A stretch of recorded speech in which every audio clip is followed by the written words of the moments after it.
Yes, it's number one. It's Top of the Pops.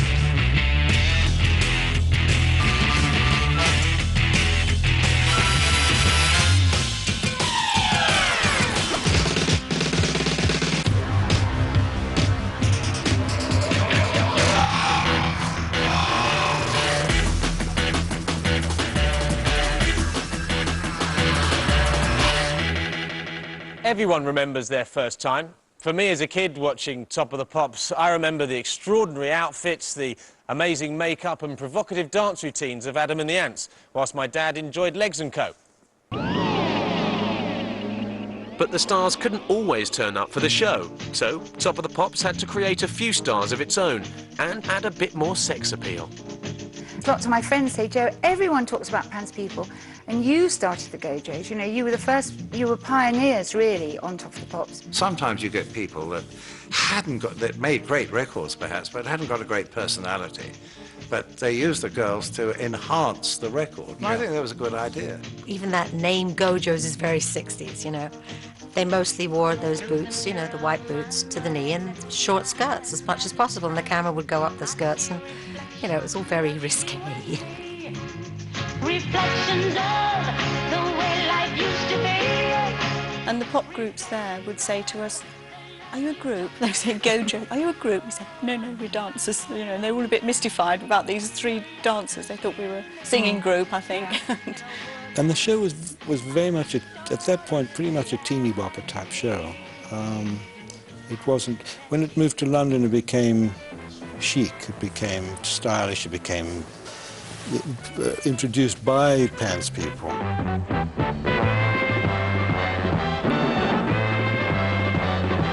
Wonderful choreographer called Flick Colby.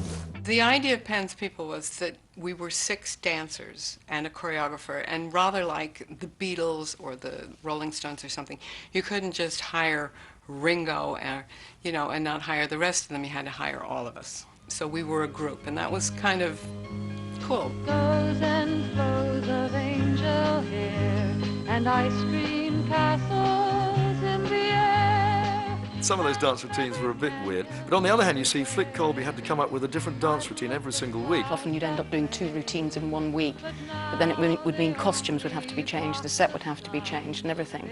So it was quite tough work, especially for Flick, who had to keep coming up with the ideas. It was kind of like working for MGM. You had a full-service studio, and they really did help us. But, you know, if the record drops and you have to start over and you have 6 or 7 hours, that's what you have. People were either writing in to sort of find out about the hairstyles, the costumes, or more about the girls individually. Very, very popular, and I think very popular with the dads. Definitely with the dads. The girls to which he was referring are, of course, Pans People. In the days when I was directing, you'd say to the 8 guys, can I have a close-up of one of the girls, you know, 4 or 6 cameras, boom, all into bad. You said go choose the Pans People, yeah. There's one special one. Beautiful babes. Don't know what her name is. Pans People had to come to an end, and we had another group called Ruby Flipper for 6 months, which we put a couple of boys in. But we were all aware that the value of Pans People was as a girls' group. So we then formed Legs & Co. Did we have costume, or was it anything of it? We were stuck. All this little flimsy outfit was stuck with toupee tapes so that we weren't exposing ourselves in any way.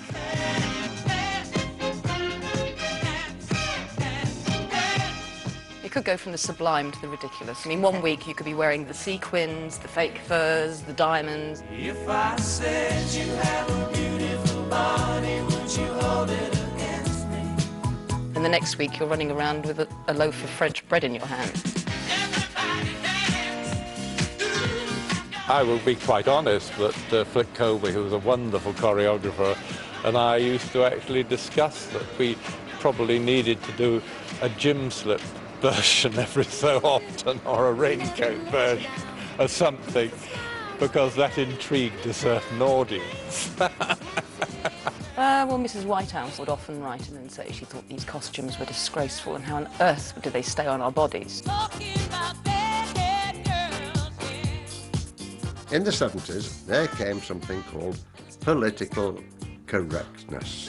I think people did think we were objects, but I don't think that's true because people knew our names.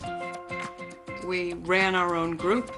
We did all the business side of it, and nobody ever made us do anything we didn't want to do.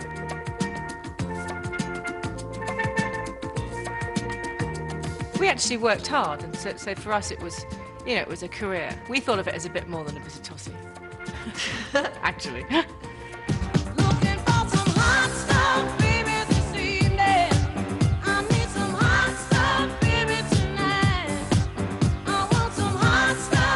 Come out of the studio, we'd take off our makeup and we'd go and wait for the bus. Yes, didn't we? We'd get the train. These White City. Yes, That's right.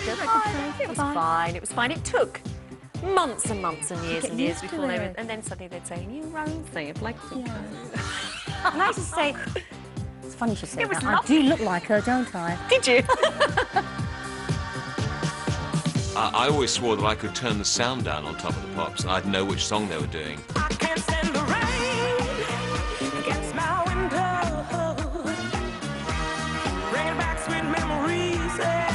It was often choreographed directly to the song, line by line. You. Yes, exactly. My heart bleeds. Some of the routines were literal. Some of the music was very literal. The punk scene was really fun, you know, because we had to do punk numbers, Sex Pistols, and that was really a fun time because it was so alternative, you know, and it was so angry.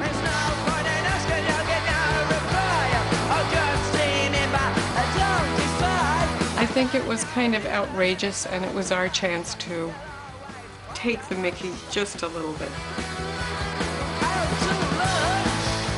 We had brightly coloured wigs, Yeah, didn't we? Brightly coloured kind of dresses, and then all really weird tights and things, and just completely bizarrely dressed. Now, hang on. Legs & Co. go punk? Go, girls, go. Go, girls.